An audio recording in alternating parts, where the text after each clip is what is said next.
కాదు, ఆ పార్టీల తాలూకు ప్రతినిధులు అందరూ గొప్పవారే అనేటువంటి మాటను మీతో పంచుకుంటూ, అందరూ సత్య మార్గంలో వచ్చారు, అందరూ పారదర్శకతతో వచ్చారు, అందరూ పూర్తి స్పష్టతతో వచ్చారు.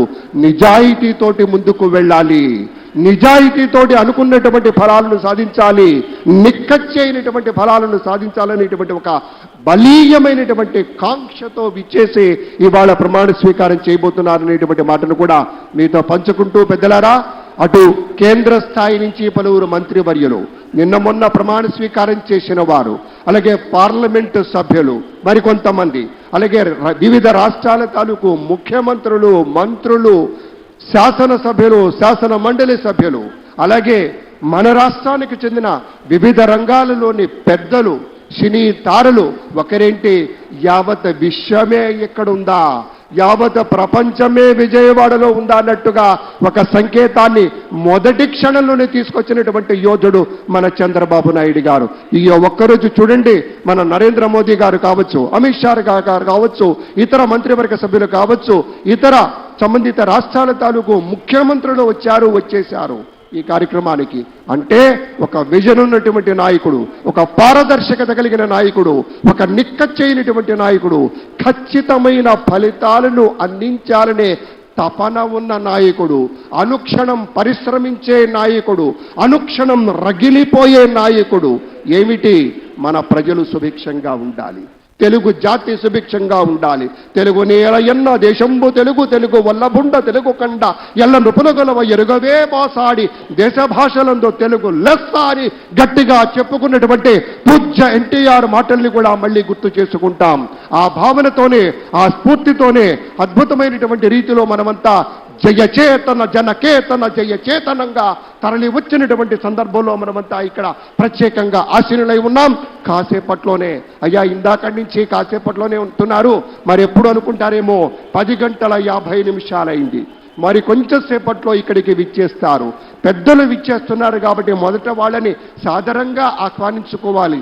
తెలుగు వారికి ఉన్నటువంటి ఒక లక్షణం అతిథి దేవో భవ, అతిథుల్ని ముందు గట్టిగా స్వాగతించుకుంటాం. మన నరేంద్ర మోదీ గారు, ఇతర పెద్దలు, మన గవర్నర్ గారు వాళ్ళందరినీ సాదరంగా తోడ్కొని ఈ వేదికకి తీసుకొచ్చి మీ అందరి ముందు ఎస్ అనేటువంటి ఒక బలీయంగా చెప్పేటువంటి గొంతును మనం వినబోతున్నాం. నేను అనే మాటను వినబోతున్నాం. ఎస్, అక్షరాల నిజం. ఈ అద్భుతమైన ఘట్టం కోసం యావత్ ప్రపంచం ఎదురు చూస్తున్న క్షణం, తెలుగువాడి గుండె చప్పుడు.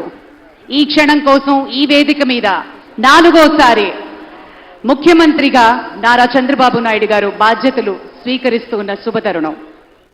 మరి జనాల్లో చంటి పిల్లల దగ్గర నుంచి మహిళలు, చిన్నవారు, పెద్దవారు, 90 సంవత్సరాలు దాటిన వారు, 100కి చేరువలో ఉన్నవారు కూడా ఉన్నారు అంటే అతిశయోక్తి కాదు. 90 ఏళ్ల వారు ఎవరైనా ఉన్నారండి? 90, 91.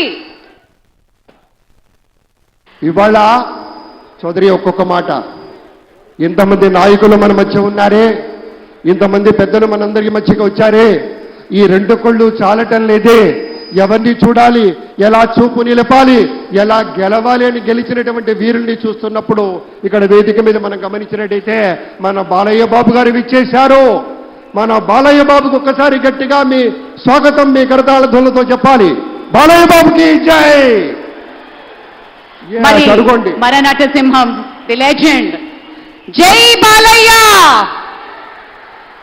అలాగే మరొక మాట, ఎవరో తెలియంది కాదు, అడ్రస్ చెప్పుకోవాల్సిన అవసరం లేదు, కానీ ఒక మాట మనవి చేసుకుంటే తెలుగుదేశం పార్టీ వ్యవస్థాపకులైనటువంటి శ్రీ నందమూరి తారక రామారావు గారి ప్రియపుత్రుల్లో ఒకరైనటువంటి మన బాలయ్య బాబు, వారి నుంచి సంక్రమించినటువంటి కేవలం అభినయ కళ మాత్రమే కాదు, ఒక యాక్టింగ్ అనేదే కాదు, ప్రజాసేవని కూడా పుణికి పుచ్చుకొని హిందూపూర్ నియోజకవర్గం నుంచి ముచ్చటగా 3వసారి ఎంపికైనటువంటి మన ధీరుడు, మన యోధుడు ఎన్ని హ్యాట్రిక్ విజయాలు అందించారు, ఎన్ని చిత్రాల్లో మనకి తన యొక్క సామర్థ్యాన్ని చూపారో మనకు తెలియందే కాదు.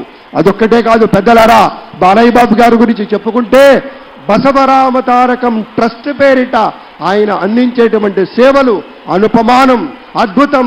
క్యాన్సర్ వ్యాధితో బాధపడుతున్నటువంటి అనేక మంది ఆర్తుల్ని రక్షించడం కోసం బసవ తారకం ట్రస్ట్ పక్షాన విశేషమైనటువంటి రీతిలో సేవలందిస్తున్న బాలయ్య బాబుకి జై. అలాగే మన తమిళనాడు నుంచి ప్రత్యేక